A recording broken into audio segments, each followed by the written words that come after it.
Good morning, Budget Guitarist here. My name's Martin. If you're new to the channel, massive thanks for the subscribe and all, you know, all those things and the comments. And yeah, it's very weird. There's some people out there that are actually watching this stuff.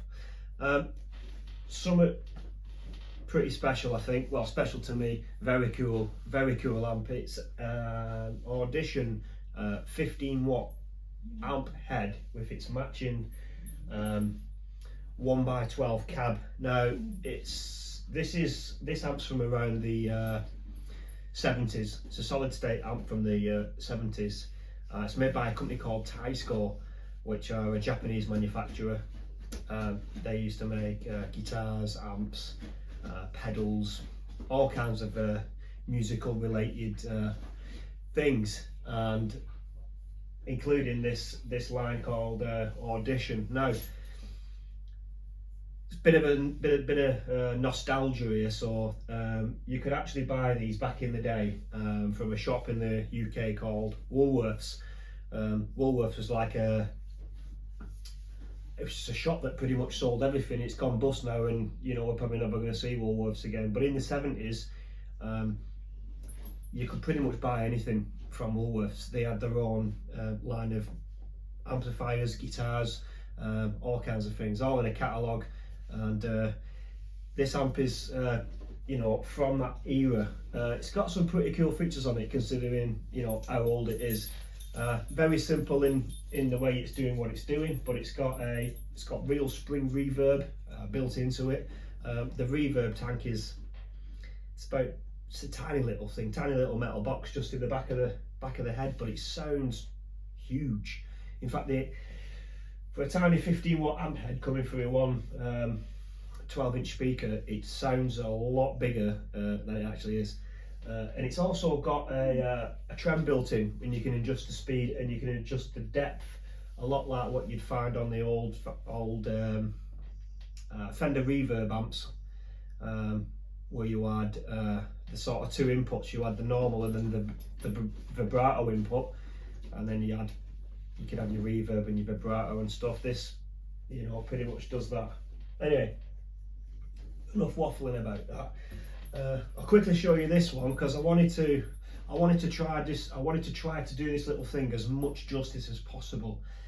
So this here is an Encore Stratocaster that I honestly don't think you could get any more budget than this in terms of Stratocasters.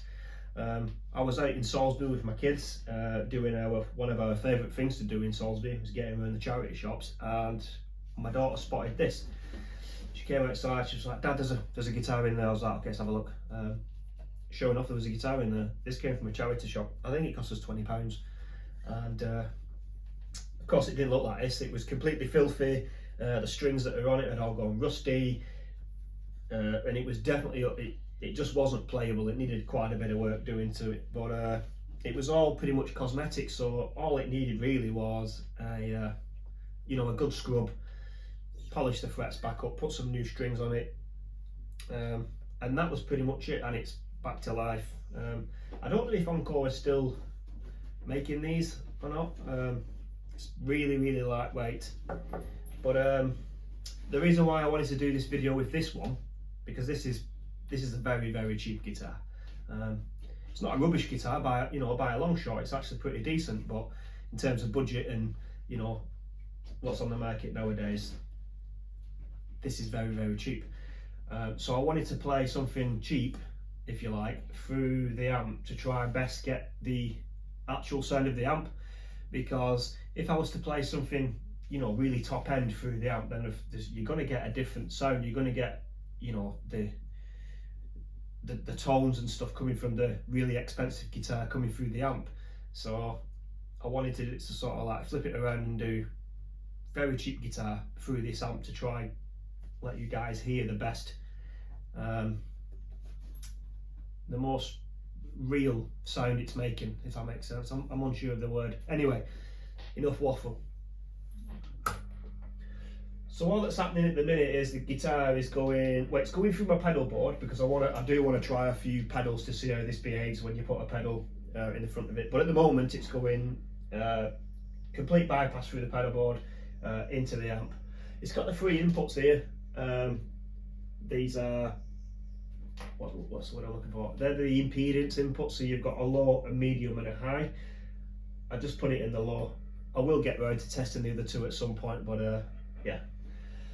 So straight in, and I've got the reverb, the spring reverb set around about number 8 on the amp, but it sounds, just the reverb on this thing sounds awesome.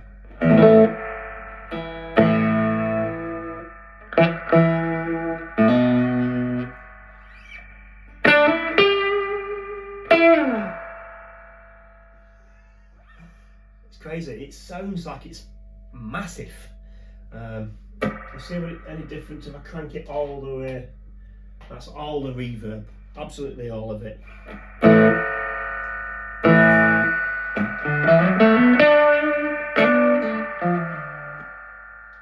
That's a little bit. I think that was a little bit too much there. It seems to sound really nice around about number 8.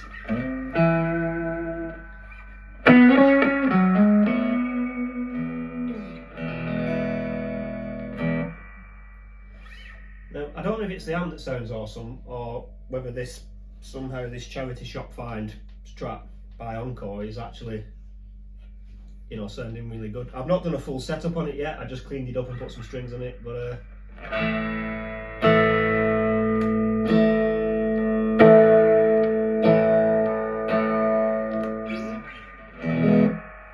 it certainly sounds very Stratty.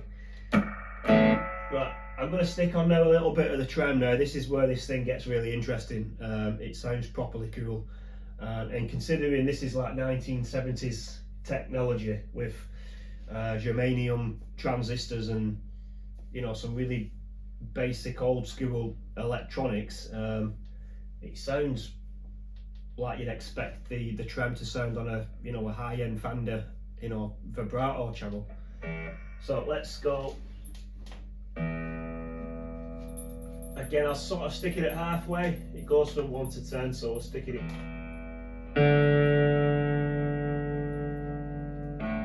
And we'll put the depth in the middle, so it's on halfway for both.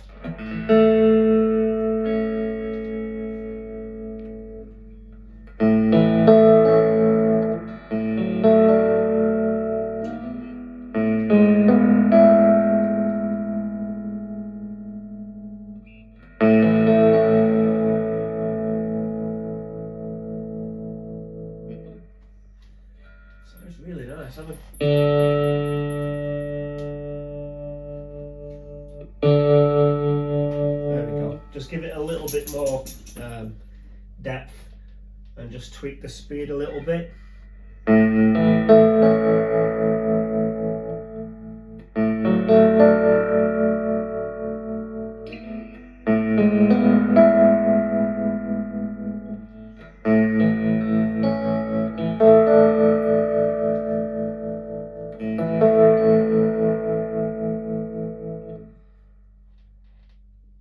Not too shabby, really nice. I wonder if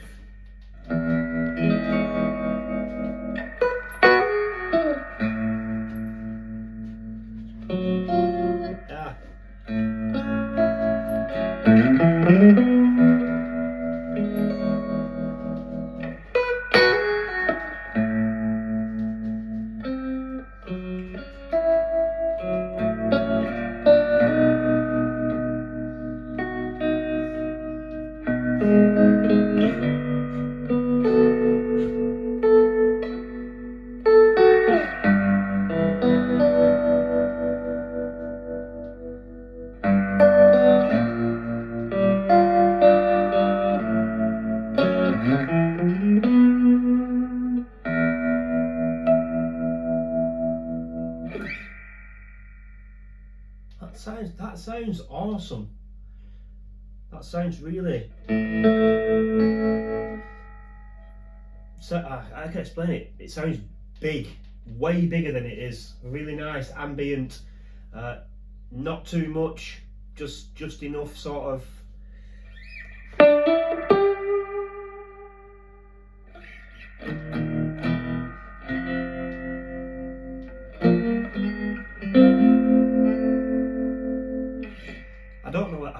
don't know any songs that use that sort of vibrato effect.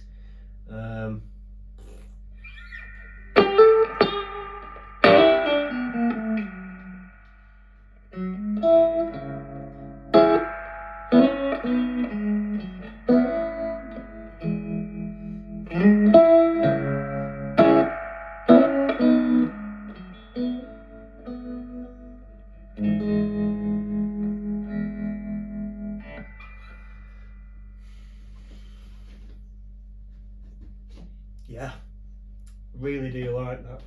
But before I do go, I just want to. I'm gonna take out the trem or vibe. I don't know if it's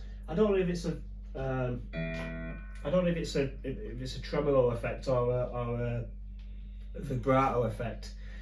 Sounds more like a vibrato, but it just sounds lovely. I just want to try it on a few of the pedals. So I'm going to hit it with a little bit of fuzz. Yeah,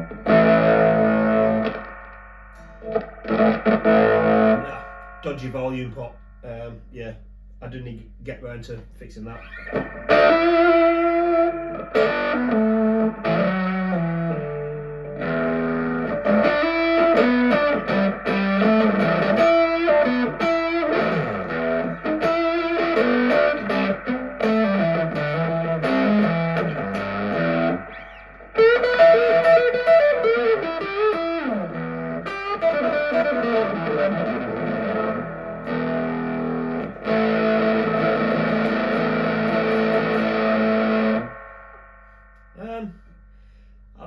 I don't think it doesn't like the fuzz, but maybe fuzz is not really. No, maybe fuzz is not for this one. Classic Boss Blues driver, everyone's favourite.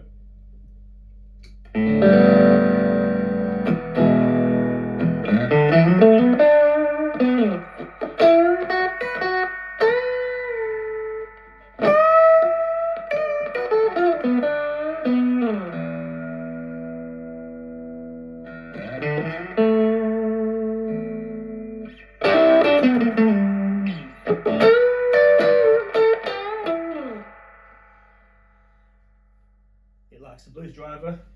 Let's give it a bit of overdrive, Boss overdrive.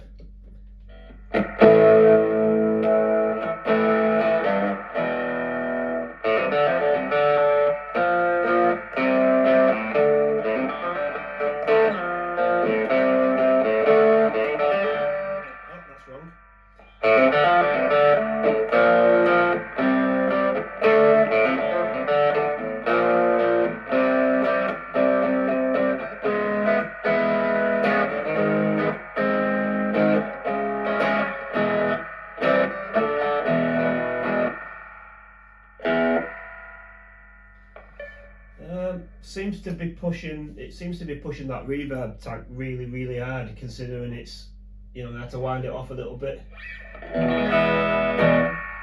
But yeah, it's not too bad. Or maybe it's just because I'm sat right in front of it. I don't know.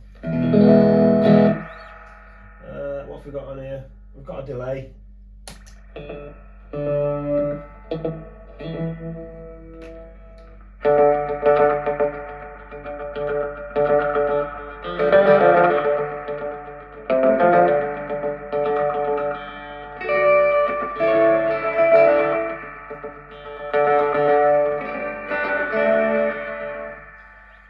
To be honest, I don't think it's, yeah, these do what they do, so they don't add any extra gain, they don't boost anything, they just layer in a modulation over the top of what's going on.